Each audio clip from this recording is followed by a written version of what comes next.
Good morning বন্ধুরা, আশা করি সমস্ত বন্ধুরা অনেক অনেক ভালো আছেন। আমার নিউ ব্লগে সবাইকে স্বাগত। প্রথমেই দেখতে পাচ্ছেন ছোটো ছোটো কচি কচি আমরা নিয়েছি, আর এই সবজিটা এখন বাজারে পাওয়া যাচ্ছে। আর এই বর্ষাকালে টক ঝাল মিষ্টি রেসিপি শেয়ার করছি, পুরো ভিডিওটা দেখুন কিভাবে বানাচ্ছি।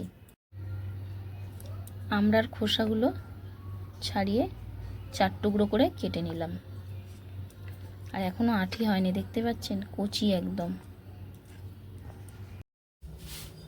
কড়াই তেল দিয়েছি, এবারে দেবো শুকনো লঙ্কা আর কালো সর্ষে।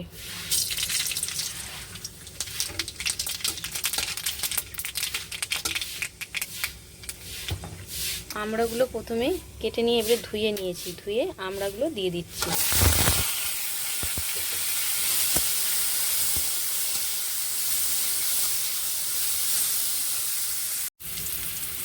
পরিমাণ মতন নুন দিয়ে দিচ্ছি, পরিমাণ মতন হলুদ দিয়ে দিচ্ছি।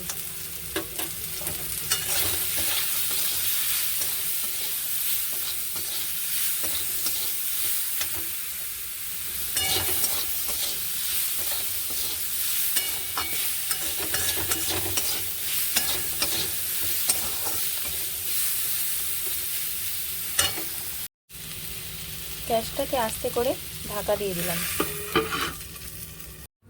এবারে শিলটা ধুয়ে ভালো করে শুকনো লঙ্কা আর কালো সর্ষে বেটে নিচ্ছি।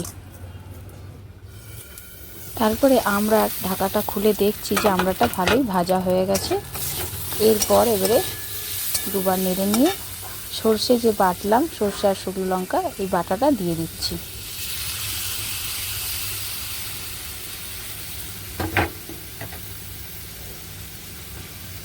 হালকা করে শিল ধুয়ে জলটা অল্প করে দিয়ে দিলাম, বেশি জল দেবো না, একদম অল্প।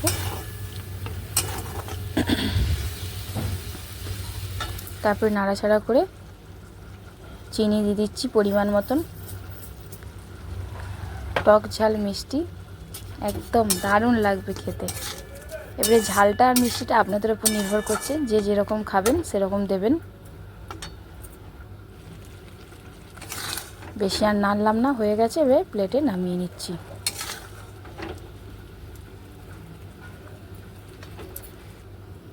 পুরোপুরি রেসিপিটা তৈরি হয়ে গেছে। পুরো ভিডিওটা দেখার জন্য অসংখ্য ধন্যবাদ। পরের ব্লগে দেখা হবে। সুস্থ থাকবেন, সবল থাকবেন। ভিডিওটা ভালো লেগে থাকলে অবশ্যই লাইক, কমেন্ট, শেয়ার করতে ভুলবেন না। রেসিপিটা দেখার পর আপনারা কবে ট্রাই করছেন বাড়িতে কমেন্ট করে জানান। মানে আমরা কিন্তু এই সিজনেই পাওয়া যায়, আর এই কচি আমড়াটা এখনই পাওয়া যাবে। এরপর কিন্তু আঁঠি হয়ে যাবে, তখন কিন্তু কাটতে কষ্ট। তাড়াতাড়ি জলদি